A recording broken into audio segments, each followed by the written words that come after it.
Voilà, comme promis, on en vient à la politique avec une page spéciale ce soir consacrée au Parti socialiste. Que se passerait-il après 2012 en cas de victoire du Parti socialiste? Eh bien, le programme a été dévoilé, le voici. Une trentaine de pages intitulées Le changement, et Martine Aubry, la secrétaire nationale du Parti socialiste, la première secrétaire du Parti socialiste, est avec nous. Bonsoir, merci d'être avec nous pour cette page spéciale.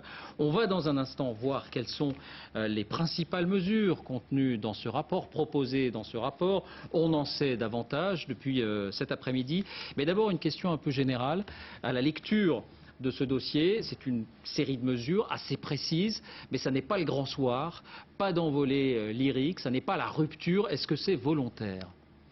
Vous savez, je crois qu'il suffit déjà de regarder que le monde marche sur la tête et qu'il ne va pas suffire de faire quelques replâtrages, mais bien de le changer en profondeur pour qu'on réponde à ce qu'attendent aujourd'hui les Français. Regardez aujourd'hui la situation. 42% des Français, on vient de nous le dire, n'ont pas été augmentés depuis 5 ans. Les banques viennent d'afficher 21 milliards d'euros. Rien que ça, de bénéfices. On se dit, mais qu'est-ce qui se passe? On nous dit c'est la crise, il faut aider les banques, et c'est celles-là même qui nous ont amenés à la crise qui aujourd'hui en profitent. Et pendant ce temps-là, la Chine et l'Inde arrivent et nous débordent. On continue à utiliser les ressources naturelles de la planète comme si rien ne s'était passé. Bref, on voit bien qu'il y a un système qui arrive en bout de souffle, qui a maintenant, depuis plusieurs années, privilégié les dividendes par rapport aux salaires, par rapport aux investissements, qui a pressurisé les conditions de travail. Tout cela a été, d'ailleurs, il faut bien le dire, accentué en France par la politique menée. On donne aux plus aisés, c'est de la dette en plus, c'est des services publics de l'école en moins. Donc c'est la crise de tout un système. Donc nous, par rapport à cela, eh bien, nous avons des objectifs clairs. Moi, j'accepte pas l'idée du déclin de la France. On a tellement d'atouts. J'accepte encore moins que les Français aient l'impression qu'ils sont déclassés, les classes populaires comme les classes moyennes. Alors voilà, on veut à la fois redresser la France, retrouver une France juste, et puis rassembler les Français. Ils en ont bien besoin et c'est ça l'objectif de notre projet. Alors, de quoi s'agit-il? Quel est ce projet? Quelles en sont les principales mesures? David Doucan, Alexis Jacquet. Les socialistes ont un projet. Ils peaufinaient les derniers détails cet après-midi. En voici les grandes lignes. Premier front pour 2012, la compétitivité et l'emploi. Avec la création de 300 000 emplois d'avenir qui rappellent furieusement les emplois jeunes de Lionel Jospin. Mais aussi la mise en place d'une banque publique d'investissement pour développer recherche et innovation et soutenir les PME. L'impôt sur les sociétés serait réformé. Le PS distingue les entreprises vertueuses qui réinvestissent leurs bénéfices. Elles verraient leur impôt baisser de 33 à 20%. À l'inverse, les firmes qui préfèrent rémunérer leurs actionnaires seraient sanctionnées par une augmentation d'impôt de 33 à 40%. Pour renforcer la compétitivité, les socialistes n'hésitent pas à évoquer une touche de protectionnisme, avec augmentation des droits de douane sur des produits ne respectant pas les normes en matière sociale, sanitaire ou environnementale. Deuxième front, le pouvoir d'achat et la justice sociale. Cela commence par la fusion entre l'impôt sur le revenu et la CSG. Cette dernière deviendrait progressive et donc plus équitable à travers un impôt citoyen prélevé à la source. Le PS veut aussi stopper l'envolée des loyers en plafonnant leur montant. Autre mesure spectaculaire, dans les entreprises à participation publique, les socialistes veulent un écart de 1 à 20 au maximum entre le plus bas et le plus haut salaire. Voilà qui obligerait Carlos Ghosn, par exemple, à diviser son revenu fixe par 2. Troisième volet, les questions de société. En matière de sécurité, le Parti socialiste promet la création de 10 000 postes de policiers et de gendarmes, ainsi que plusieurs centaines de magistrats. Après le Pacs, le PS veut accroître l'égalité des citoyens en ouvrant le droit au mariage et à l'adoption à tous, y compris donc aux couples homosexuels. Enfin, l'écologie est au cœur du projet avec la sortie du tout nucléaire d'ici 20 ans et une taxe sur les profits pétroliers qui sera allouée au développement des énergies renouvelables et à l'isolation des bâtiments. On va parler de certaines de ces mesures une par une, bien entendu, mais d'abord, combien ça coûte, Martine Aubry? Est-ce que vous l'avez chiffré et est-ce que c'est financé? Bien sûr que nous l'avons chiffré et nous avons d'ailleurs dit tout ne sera pas possible tout de suite, mais tout ce qui sera fait le sera véritablement. Je le dis très simplement, il y a deux façons aujourd'hui d'avoir des recettes. D'abord de relancer notre pays, de le redresser, d'avoir des emplois, d'avoir des recettes. Et la deuxième, c'est de revenir sur certaines dépenses fiscales que l'on considère comme injustes et inefficaces. Alors, soyons précis.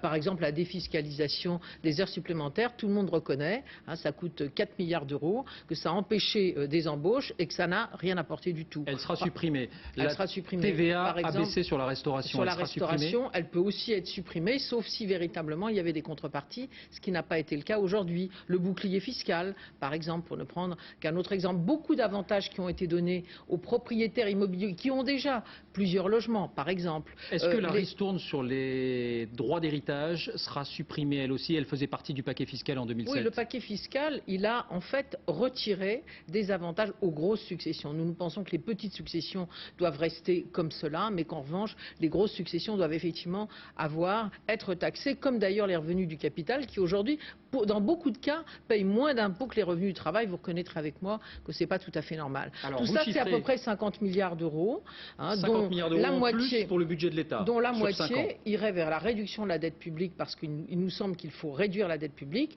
et l'autre partie vers le financement des projets que nous proposons. Vous êtes toujours sur un objectif que la France s'est fixé de réduction du déficit budgétaire, puisque vous parlez de la dette publique, à 3% en 2013. Ça, c'est ce qu'a toujours fixé l'Europe jusqu'à présent. Pour l'instant, nous nous sommes situés dans cette perspective. Mais vous le savez, la plupart des pays européens demandent qu'on le repousse à 2015-2017. Mais comme nous sommes des gens sérieux, nous sommes restés dans nos calculs dans cette perspective. Nous dirons ce que nous ferons tout de suite pour relancer notre pays. C'est surtout ça l'important. Pour qu'il y ait à nouveau de la compétitivité, pour que la France redevienne dans le monde avec un poids économique et donc des emplois. Donc nous ferons cela d'abord. Et puis si effectivement la date est repoussée, parce que tout le monde le demande, eh bien nous aurons un peu plus de marge de manœuvre plus tôt pour faire plus. Sur le salaire maximum, vous allez précisément, si vous êtes au pouvoir, dans 14 mois, vous convoquez Henri Proglio pour EDF ou Carlos Ghosn pour Renault et vous leur dites, vous divisez votre salaire par 2 ou 3 sans parler des stock options? Oui, enfin je crois que c'est très symbolique qu'on parle ainsi aux entreprises publiques. Mais moi ce que j'ai surtout envie de dire à Carlos Ghosn, c'est qu'avec nous, il y aura à nouveau une politique industrielle. Nous travaillons d'ailleurs avec Renault. C'est-à-dire qu'on travaillera des sous-traitants. Sur les salaires, Martine Aubry. Je vous ai dit oui, des sous-traitants à l'automobile. Je leur dirais aussi, aujourd'hui, toutes ces PME, tous ces créateurs qui ne sont pas aidés, nous allons créer une banque publique d'investissement pour pouvoir accompagner leurs projets et faire que demain, les successeurs du TGV et d'Airbus qu'on ne voit pas aujourd'hui arriver en France. Il y en a pourtant des gens qui travaillent dans les textiles innovants, dans les métiers de l'environnement, dans les métiers de la santé, et bien que l'État rejoue son rôle d'incitateur, de mettre autour de la table les chercheurs qu'il faut accompagner et les autres. Et puis je dirais aussi à M. Ghosn, il le dira sans doute aux autres, qu'il vaut mieux financer et aider les entreprises qui réinvestissent dans l'équipement, dans la recherche, dans la formation, à qui on baissera le taux d'impôt sur les sociétés, qu'à celles qui le donnent aux actionnaires. Mais oui, mais vous voyez, c'est vraiment donner un signe, relancer l'investissement pour relancer la machine et donner un signe à ceux qui créent, aux chefs d'entreprise et pas à ceux qui mettent plein d'argent dans la poche des actionnaires. Ça suffit pas. Une réaction, Martine Aubry, à ce programme, celle de Christian Jacob, le président du groupe UMP à l'Assemblée nationale. On l'écoute. C'est un programme machine à laver, c'est-à-dire qu'on a repris les vieilles recettes Strauss-Kahn-Jospin de 97 et on les a recyclées avec les emplois jeunes, avec une fiscalité délirante. Et puis aussi un sujet, moi je voudrais bien poser une question à Madame Aubry, sur les retraites. On l'a vu à la tête de toutes les manifestations contre les retraites, annonçant qu'elle allait remettre en cause la réforme des retraites. Est-ce que oui ou non elle est prête à tenir son engagement? Parce qu'aujourd'hui c'est silence radio. Alors réponse sur les retraites, Martine Aubry, la réforme est remise en cause? Bien sûr, nous avions préparé un projet qui à la fois accroît la durée de cotisation mais permet aux gens qui ont commencé à travailler tôt ou sur des emplois pénibles de partir à 60 ans. Elle était totalement financée, tout le monde l'a reconnu. Nous rediscuterons avec les syndicats bien évidemment, mais nous la mettrons en pratique. Et puis j'ai envie de dire à M. Jacob que quand on laissera un pays avec une telle dette, un pays avec une telle crise économique, morale et sociale, eh bien, on regarde un peu plus près avant de critiquer. Vous savez, les emplois jeunes, c'est d'abord dire tout simplement aux Français, nous faisons confiance aux jeunes. Quand ce gouvernement... Mais c'est aussi les bonnes vieilles recettes, c'est vrai. Et oui, mais elles ont aussi bien marché. Alors aujourd'hui, les emplois d'aujourd'hui ne sont pas ceux d'hier. Voyez-vous, par exemple, nous pensons qu'il pourrait y avoir des milliers de jeunes qui seraient formés à aller faire le bilan énergétique de chaque logement, si les Français le veulent, bien sûr. Et comme les régions accompagnent les travaux qui sont réalisés, eh bien, d'abord, nous ferions du développement durable, on créerait des emplois dans l'artisanat du bâtiment. Ces jeunes se formeraient et auraient un métier. Et puis, voilà, le pouvoir d'achat serait beaucoup plus important. Voilà par exemple des mesures qui ne sont pas inintéressantes et que M. Jacob ferait bien de regarder quand on a et quand il accepte que 25% des jeunes Français aujourd'hui soient au chômage et qu'il faille attendre souvent 30 ans pour avoir un contrat à durée indéterminée. Voilà. Martine Aubry, il n'est pas question d'immigration dans ces propositions. Si. C'est un sujet qui est moins important que les autres ou c'est un sujet encore tabou au PS? Non, nous le traitons. Il y a d'ailleurs des propositions sur ce sujet. Nous le traitons de la manière extrêmement simple qui est la suivante. D'abord, il y a dans notre pays effectivement de l'immigration irrégulière. Et M. Sarkozy et la droite qui sont là depuis 10 ans ne l'ont pas arrêté. Nous voulons que les Français qui sont ici et les étrangers qui sont ici vivent et puis vivent en famille lorsqu'ils respectent les règles de notre pays. Vous savez, pour moi, les choses sont assez simples. Et c'est ce que j'aimerais dire aussi à M. Guéant. On est français et on doit vivre en France quand on respecte les règles de notre pays et quand on a envie de construire notre avenir ensemble.